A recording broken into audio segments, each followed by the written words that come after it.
Well, welcome to another exciting episode of Prepper Talk Radio, brought to you, specifically you, the listener, or you, the watcher. Hopefully you're the watcher over on YouTube, because we got special content you see during every episode. So make sure you go to Prepper Talk Radio, search that at YouTube, or you can just go youtube.com/Prepper Talk Radio. And I think I had an accent in that version. Prepper Talk Radio, Prepper Tack.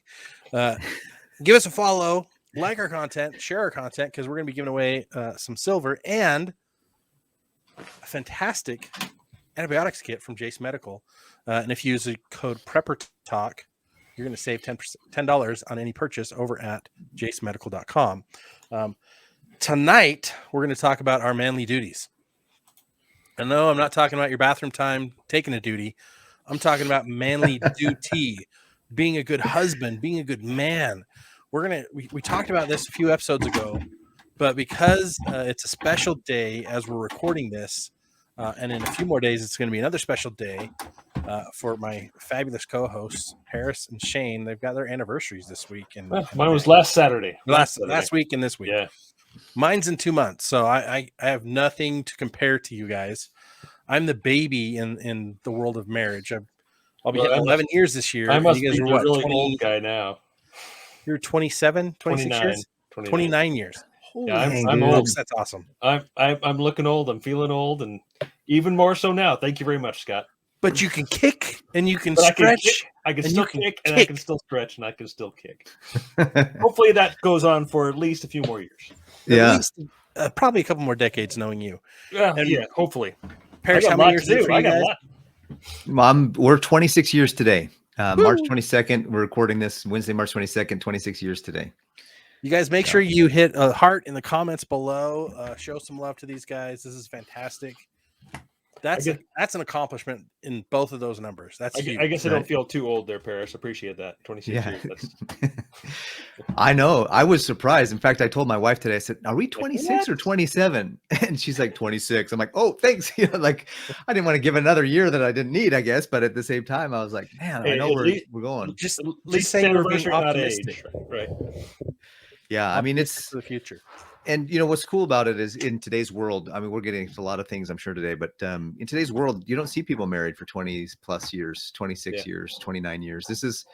And so we don't know that we have, I personally I don't know about Shane, and I'm sure he's going to agree with me, but we don't have all the answers. In fact, we probably don't have a very large percentage of them, but for goodness sakes, 26 years in, 29 years in, we have a few answers, and we're going to share what we know, and hopefully it'll help you. Yeah, most people don't last, but half a decade at a job, at the same job, hopefully in the same line of work. But that's because most jobs abuse you, unlike most marriages. Hopefully, hopefully, keyword. Let's not go there. Jobs are a dime a dozen, but the right person, they don't come along very often, and the reason they don't is because you're also not necessarily the right person. So speaking of becoming the right person, right? For those of you guys that are listening, men and women, like trying to become the right person, or maybe you are married and you're trying to improve that marriage. The things that I found for me as the newer, younger married man, even though I'm older, well, not older, but anyways, as only being married for just over 10 years and being 45, almost 46, like the things that I've learned, the number one most important thing I can do is open communication. Oh, critical. Absolutely. Like not being afraid to talk about anything, because there were times where I was due to faulty upbringing and fears and phobias and I wouldn't open up, and that caused a lot of the problems that we did have was because of lack of communication on my part. And even though those conversations can be very difficult and painful, it's better to have that pain, because that's like ripping off a Band-Aid as opposed to having to amputate a leg. If you don't take care of it, you don't communicate, it's like amputating a leg later. Well, see, it's an interesting topic there, because part of my thoughts this week were how things have changed over the years, the decades, the centuries, whatever. Yeah.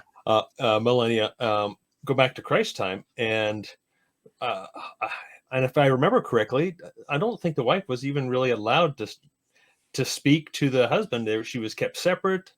I didn't prepare with all the details. So, but that's what I'm just seeming to remember, is that it was very different, that 2,000 years ago than it is now, where obviously we're equals. I mean, that's scriptural, and that's a lot of my thoughts this week is, everything is, how do you be a good husband? How do you be a good man, a good father? It really, all instruction all comes from the scriptures, right? Where else do we get it from? We get it from wise men. I don't know. Love your wife as the Lord loves the church. Yep, that he gave his life for it. Yep. And I think that fits really well into prepping. And I think there's a lot of mistakes that are made when we don't communicate all the skills we have to our wives, and vice versa. Mm-hmm. I actually set it up for our next date. We're going to go through some of the different drills and skills that I want my wife to know is equally important for me to know. Things like starting a fire, building a fire, maintaining a fire. She doesn't really know how to do any of that. And I'm like, oh, that's my bad. I should have done that years ago, but I'm like, now we've really got to make sure she's trained on those things. And to be honest, I wouldn't be as organized with my stuff without her. Mm-hmm. Like, she's highly organized and very good at keeping on top of our storehouse and keeping on top of that inventory, so we know what we have and what it's for and where it is. Yeah, I was it's kind of fun. I was talking to my wife just the other day, and I said, I'm just impressed that you were crazy enough to marry me in the first place, and then stay married to me for the last 26 years. And that every year it seems like we get more and more and deeper in love. And it's when you do it the right way, that's how I feel like that's how it should be. Mm-hmm. And so, in the beginning, as you're trying to really, a marriage is not easy. It's hard work, because you're merging two lives together, and not just two lives together, but two family traditions, and maybe even the stuff that goes back, decades, centuries of tradition. Is you're trying to merge that into one new union that's creating a new tradition and moving forward, and trying to take the best of what my wife learned in her family, take the best of what I learned in my family, and create a family that a new family and a new tradition and a new way of life and being that takes the best of all those things and moves forward. And I think that one of the big things that you hit on it perfectly, Scott, one of the big things that's going to be successful any marriage, in fact, a good, strong marriage is what most millionaires will actually attribute their success to, is having a good, strong marriage. Now, some of them end up getting divorced and then having another marriage. But the point is that having somebody that you can work with and count on and consult with and reason with, and someone who can actually help keep you in line. I love the fact that my wife has strengths that I don't have. I love that she has perspectives that I don't have. She keeps me, like, if I say something and it's not right, she'll say, I don't think that's right.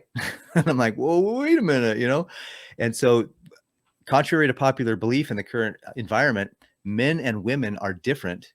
However, in my experience with my wife, and what I want to teach people is that that's good to be different. Yeah. And those differences, her strengths come together with my strengths, and together our strengths make what we have as what we've created over the last 26 years. I think that's so important. Yeah, I think it's absolutely true that opposites attract. And so the difficult part is to get those opposites to become strengths, right? To them to reinforce each other and still keep your individuality, right? Your own. You don't want to change who you are, right? You want to be that same person that you were when you first met, when you first got married. And as you come together, you become one. I got scripture references here, right? Let me find that reference here, but if I can find it here. Shall leave their parents and cleave into each other and become one, right? We know that scripture. Well, it even says that they should not even work for a year. That they should spend a year together. 2,000 years ago was a lot different. You can't really take a year off nowadays, but that would be awfully nice. Though. That would be awfully nice. And their traditions before they would get married was they would have that, and I may misspeak here. The house would be ready. They'd have the money they need. They'd pay their fee to the in-laws, right? They had to pay a Mhm. price. They had to The some dowry. the dowry. Yeah, and Yeah. of course traditions change over the years and the cultures and such, but it was obviously very much different. Now we just got to go talk to the father-in-law, say, hey, can I have your permission? Well, But do they? Do they now? A lot of them aren't. hopefully, I'm finding out many of the young men aren't talking to the Mhm. father-in-law anymore, Wow, and things are it's changing. it's Change. completely changing. And someday, I mean, shoot, it's 15 years plus before my daughter's hopefully at that age where she starts, falling in love and getting married.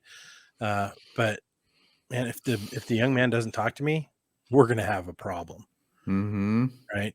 Because he's gonna have, by the time he's to that phase in their relationship, he's gonna have had a lot of communication with me to that expectation and the openness and clarity of his role and my requirements for my daughter, Yeah.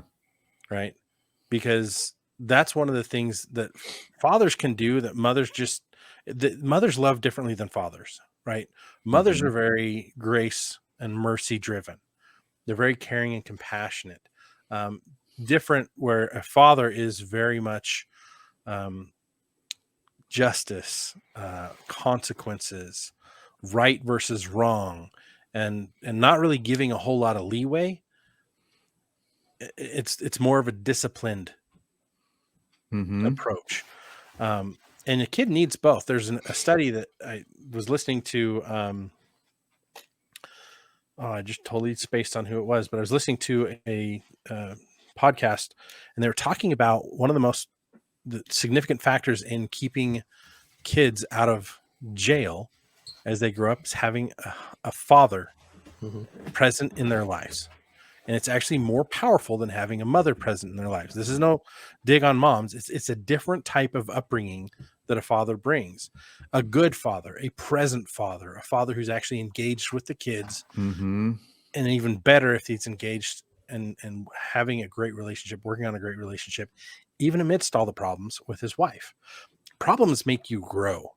Mhm. Like those problems, if you really look at it the right way, those will bring you closer together because you're focusing on one team, and that team is you and your wife. I think that the marriage, and as specifically a marriage, but also a family, is like the perfect breeding ground, training ground for anti-fragility. Mhm. Life throws things at you. You want to do something. Your spouse wants to do something, and maybe that's not the same thing. So you've got to come up with something that's going to work for You the mean both of most you. likely it's not the same thing, Yeah, most likely. or it's always not the same Yeah. thing. Right? Well, I actually love what Jordan Peterson says. He says, I knew his name was coming up. it's got to come up. And, anyways, he says that a man, for example, he talking to me, if Jordan Peterson was talking to me, he said, you, Paris, are probably have just enough problems in your life and just enough good things going in your life. You're about half and half. Like you're about half the right kind of person and half the wrong kind of person in what your life. And your wife is probably half the right kind of person and half the wrong kind of person too, because that's just how people are. We have these issues, the order and the chaos constantly happening. Mhm. And he says, hopefully when you come together, the 50% that you have right and the 50% that she has right creates a 100% right person. So the kids have something to model. And I thought that's brilliant because, the two of us can come together and create an example of what a proper person should be, a proper citizen should be, a proper, person in the world, in the community should be. And one thing that's really critical, and I think that you hit it right on the head, Scott, is that men have this disciplinary role, protector, provider role. Women have the nurturing, kindness, mercy role. And everybody, you have to have both. It's like trying to walk with only one leg. You can't without. Yeah. That's why having a husband, a father, that's why having a father and a mother is critical in a family. That's the most, studies have shown. You can look at the scientific literature. The most effective way to grow a citizen of a country or a good person in the world is to have a father and a mother as a role model to move them forward in life, and because they provide totally different aspects of what it is to be a human being. There's studies that back that up. Like I went to the World Congress on the Family in 2014 I think it was 14 when it was here in Utah. I think was that actually 2016. Yeah, you and I went, right, Scott? Yeah, and it was fantastic. One of the things that came up was just out, like, blew me away. The number one indicator for increased income in a man's life is to get married. Mm-hmm. The number two indicator to increase income in your life is to have a kid. And every kid that you have, each one of those events increases your income, your earnability. And they have all this data and all these statistics that go with it. But there was a quote that came like the year after that kind of stuck with me from Dr. Hyun Jin Preston Moon. And it fell right in line with this, but it says, the truth is the family is the hub and model for all other social relationships. Peace brings in the home because it is where we learn to trust, respect, and work together with members of our human family. The warm and nurturing family environment that women create is the model for the peaceful world of one family under God. But it calls on both mothers and fathers, brothers and sisters to rally around the family to raise ethical, confident, contributing, and fulfilled men.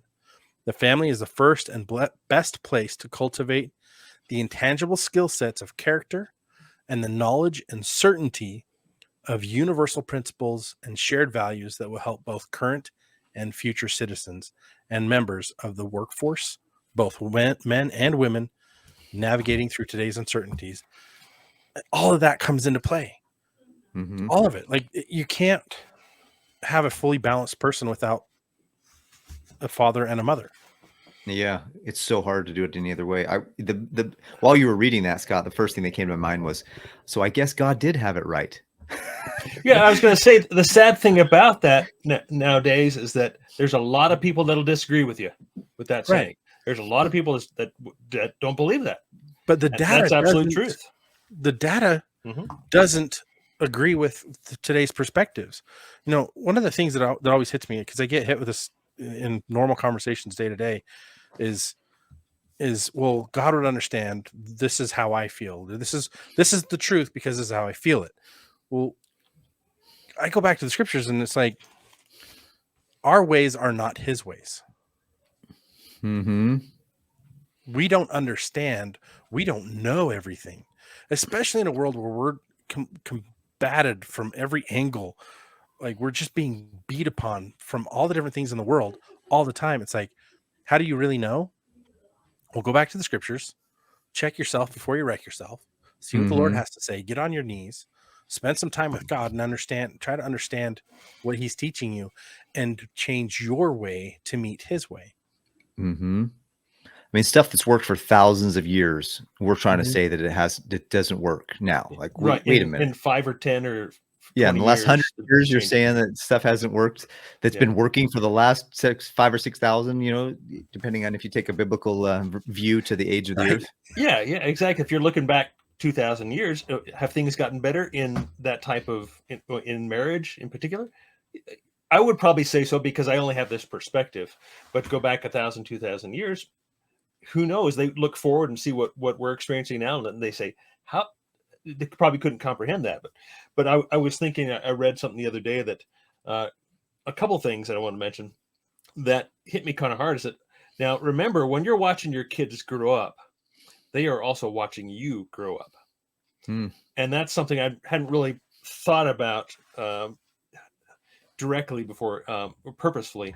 And no, that's absolutely true, because obviously, like you and me, Paris, you know, we probably got married to our wives of around the same time, you know, young 20s, and that's pretty darn young for the world nowadays, right? That's before it was 12, right? You know, you go back to time of Christ. Like, once you were 12, you were a man, right? You're an adult. 12 and a half, I think, is what it was, right? And then people, you know, they started to get married and to get paired up and by 16, you were already, you know, a couple, you know, have a couple of kids or something, you know. So obviously things are very different, but you know, that hit me pretty hard in that I was still really young. I didn't know what I was doing as a young father or a young husband either. So I think we need to keep that in mind, that you know, that we're very imperfect, and as a learning process. Unfortunately, my oldest kids had to experience me learning what I was doing, you know, and I feel sorry for my. I know I could have done a better job, but it's of course hindsight is 2020, right? Yeah. Well, it's the principle of we're constantly learning through experience. And yeah, your younger kids probably got a different dad, a better dad than your oldest kids, right? Mm-hmm. And that's to your advantage, but also to your oldest kids' advantage too, because they got to see you evolve and become a better dad. And your younger Yeah, kids, and they got I think they are looking. You know, they have been. My oldest definitely have been watching. They're very yeah. observant that way. Yeah. One of I my don't old know that I was. I don't know. Now I'm looking back at my own parents, you know. My dad was older. He was 30 something. So, you know, probably a decade older than I was when I was born. So a little different experience, but yeah. My older kids have already said to me several times, man, our younger sister gets everything. She's the spoiled brat. I'm like, Yeah. well, yeah, Yeah. she gets away with everything. Like we would have never gotten away with that, Dad, when you were. I'm like, well, Well, I'm more tempered now. I don't want to be an ornery parent. I don't want to be, you know, you got to pick your battles at a certain point, you know. That's parental exhaustion, though. That's like my parents That's gave part my of little it. brother That's part of it. every whim and wish. Like I was not allowed to buy a car growing up. When I was able to drive, they're like, no, you can't have a car. No, you can't have a car. You know, 18, no, you can't have a car. And I'm like, I work across town and you want me to go to college too. The only way I'm going to make that happen is if I can get a car. They let me buy a car. But it was a fight. My brother, little 16-year-old punk, gets his car. Mm-hmm. He didn't pay for it. They gave him a car. Yeah. What? I'm like, wait a minute. And they're like, no, it's a kid's car. It's the kids can use it. I'm like, he's the only one at home. It's his car. Completely different. And the answer was, well, we're just so tired. It's tired. I'm the second oldest of 7, so I know exactly what you're talking about. See, that applies more. Both of you have a lot of kids, so that applies more. If my youngest comes to me and is like, oh, I deserve more, and if I'm like tired, first of all, because he's like 19 months younger than his sister, they're gonna get pretty much the same dad from here on out. Like if there's another one popping up out of the weeds soon, then hey, you know, he or she will have hopefully a more evolved, better parent. But yeah, like going back to it, the principles are this: it's consistency, looking at God as a pattern, right? It's consistency. God doesn't change. He's the same yesterday, today, and forever. So we need, as we're becoming better, the principles need to be consistent. Mm-hmm. And we just get better at implementing them and or living them. The application can improve, but the principles remain the same. So principles of God, faith, you know, justice, mercy, all applying all those into our goals and how we're treating our wives and our children, like that to me is the key. Like I'm always trying to approach it from keep my calm when things are crazy, always love my wife. And what does that mean? It's not just give her everything she wants. It's always work to understand her and meet her needs. Yep. Communication is key again. I think it's funny. I heard a long time ago a quote that said something along the lines of the best way to show your children how much you love them is to give them an example of how you loving their mother. Yeah. And I realized that right on. And I tease my kids now. I said, look, I could create another one of you, but I don't know if I want to go through getting another wife. So you better shape up because I'm keeping her. And that's one of the key things, and especially as a father growing up as a disciplinarian, somebody who's supposed to kind of hold the order together in the family. You need to communicate with your wife about what, and wives, of course, this is, listening to my perspective as a man, hear this side of it for you, those of you who are listening, but also get your husbands maybe to listen to this. But one of the things that I realized is like, I wanted to sit down and say, okay, babe, what are we going to do to discipline our kids? What are we going to come together on? How are we going to do this so that we're doing it together?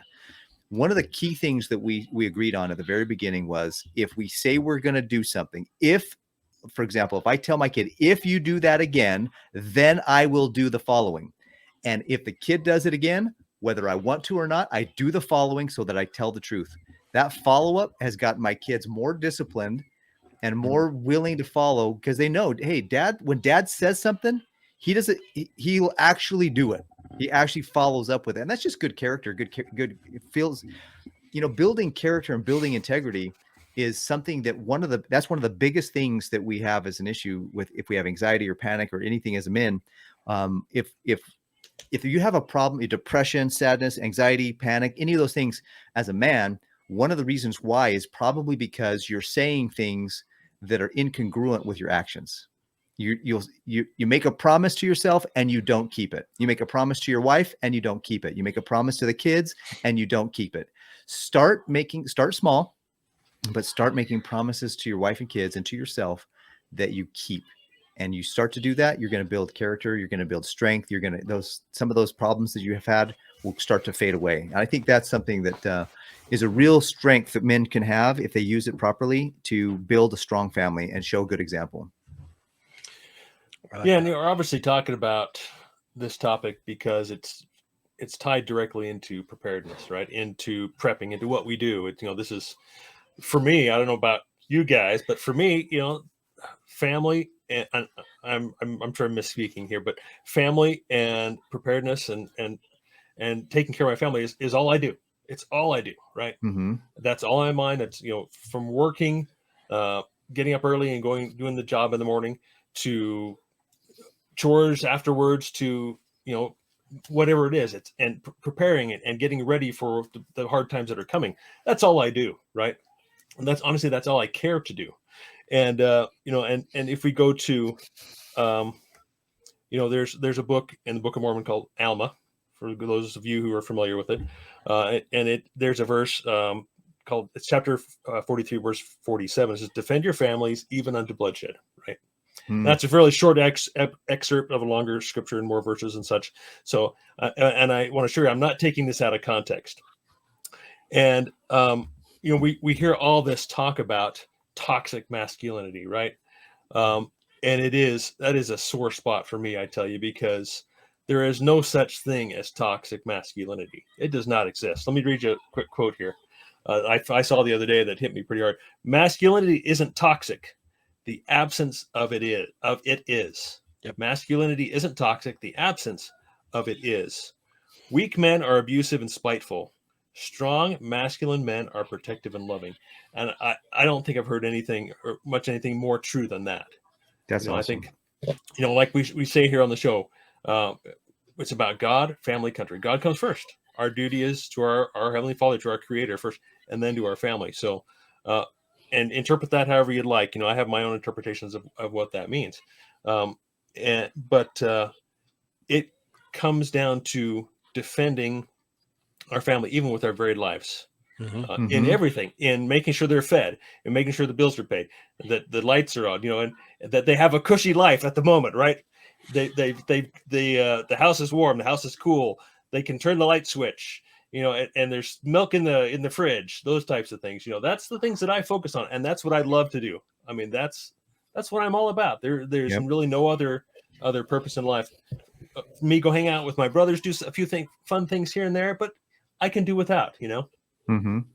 It's interesting. I was watching a TikTok video or Instagram, whatever it was, and there was this guy who went around and he was asking women if they would be willing to die for their husbands. And they were squirming, like, I don't really know, like, whatever, like, whatnot, this, that, and the other, like, it depends, all this. There was a little bit of squirm there. And then he asked the men if they'd be willing to die for the women, and there was no hesitation for most of at least the ones that he showed. I don't know if there was some editing that may have been done, but the reality was, when he showed it, the men were like, absolutely, I would die for my wife, I would die for my sweetheart, for my family. And I'm not trying to put women down at all, because their role is that nurturing, caring, loving. Your role is to keep like the chicken that when that puts her wings out to have the little chicks come underneath. That's the woman's role. You have a protective, nurturing, loving role, while the man goes out and fights. And so I was watching another podcast the other day and said, look, let's say in Ukraine right now, that the war breaks out even worse, and they sent all the women away. And everybody that was left was the men that would go out and they would fight, and they would try to keep for their country, for their family, for their wives, and for their lives. They're being massacred on the front lines, while the women are kept in a different spot. That's when these women say, we don't need a man. Are you kidding me? Like, the fact that you can turn on the lights in your house is because some man was up on the electric pole during a weather storm and fixing it or putting it up or whatever. All the infrastructure we have Yep. was built. There just needs to be some respect back and forth. And I think that's another key element to a husband and a wife being in a solid relationship is respect, mutual respect for each other's roles, mutual respect for each other. Like when my wife told my kids something, I backed it up, even if I didn't like it. And then I would talk to her about it later, apart from the kids, and I'd say, look, I don't really like that. Can we make an arrangement? Can we make a change? And if I could prevail upon her, sometimes it would. And we would go back to the kids together and say, look, this is mom said this, but we talked about it. And here's how it changed a little bit, if any. So to put that in perspective, that happened at our house today. So for you guys listening, my 6-year-old, who thinks she's 21 sometimes, was trying to make some decisions for her life that conflicted with promises and agreements that she'd made. And so I tried to talk to her about it, and she got pretty bratty, and I tried to calmly interject. And finally I rose my voice. I rose it and was a little bit more stern. And I said, you made these promises. You're failing to keep those promises. That makes you a liar. I'm not raising you to become a liar. I'm raising you to be a strong person who keeps promises, because that's what integrity is. 5 minutes goes by. Amen. My wife comes out with her, and Eliza is like, still mad at me. My wife's like, is there something you want to say to your father? She's like, yeah, Dad, you yelled at me. And I go, no, I didn't yell at you. And my wife, awesome, like right on key, she goes, Eliza, we talked about this. He raised his voice, which is fair because you were being rude and not listening. And you do the same thing to me. And I have to raise my voice. We have had this conversation. Continue. And I'm like, yeah, that's my wife. That's us. United front, partner. dude. And I'm like, yeah. And I'm like, when she has to do stuff like that with the kids, I will jump in and back her up. I'm like, yes, I'm there. Let's do this. Like, whoa, let's go. Mm-hmm. And that's like, guys, ladies, don't like, that's what you want. Like, you want to fight for each other. This isn't a me versus you. Like, a marriage is never a me versus you scenario.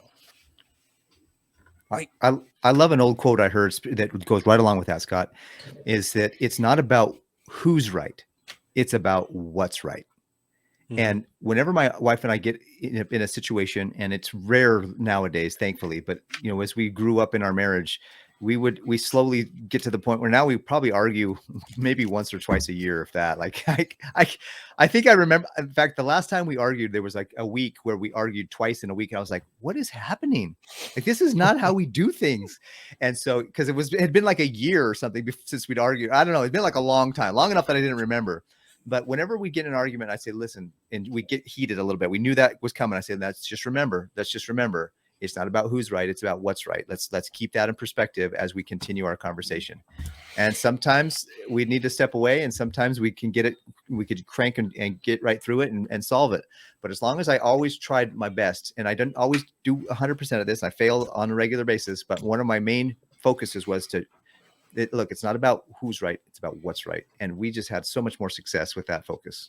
And see, what I take away from that, Paris, is that this is hard. Being married, raising a family, it's hard. It's not easy. Being prepared, doing what's right, it's hard. It's not easy, but it's worth it, right? If you get through the tough time, you become stronger, and everything becomes easier because you've done it before. You know how it's going to turn out, yada yada. And so I think that's what I take away from what you just said there, Paris, is that, other than I don't know how you don't argue more than twice a year. Well, it probably is more, but I just don't, maybe I don't remember. That's pretty awesome. No, I really admire you for that. But yeah, it's, and I think what I wanted to get to is that so many people, it seems like nowadays, they get to something hard and say, okay, we're done with this. Let's quit. Let's walk away. This is too hard. No, it's not. It's not too hard. Life is hard. Life is hard. And if you think hard. anything different, then you're going to be very, very unhappy your entire life. So in closing, I want to read this quote. A woman is a great multiplier. Whatever you put into a woman, whatever you give a woman, she will make it greater, or she will multiply it. You give her a sperm, she'll give you a baby. You give her a house, she'll give you a home. You give her groceries, she'll give you a meal. You give her a smile, she'll give you her heart. She multiplies and enlarges what is given to her. So if you give her any crap, you better be prepared to take a ton of you know what. That's legit. Is what we're trying to get to you guys today. That is the message. Everything we've talked about, like you're building as a man, you're building your future in the foundations of what you commit to every day and how you treat people. Treat them well. Treat your wife best of all, because she is an extension of you. Mm-hmm. And make sure you're prepping for her and you and your kids, even when they're snotty and bratty, because that's what this is all about. Mm-hmm. So until the next episode, stay ready-minded. Do something great for your wife this week. Wives, do something great for your husband this week. Help them get better prepared and work on that relationship. Go find a victory and something you guys can do together. And until next week, stay ready-minded. See ya. Take care.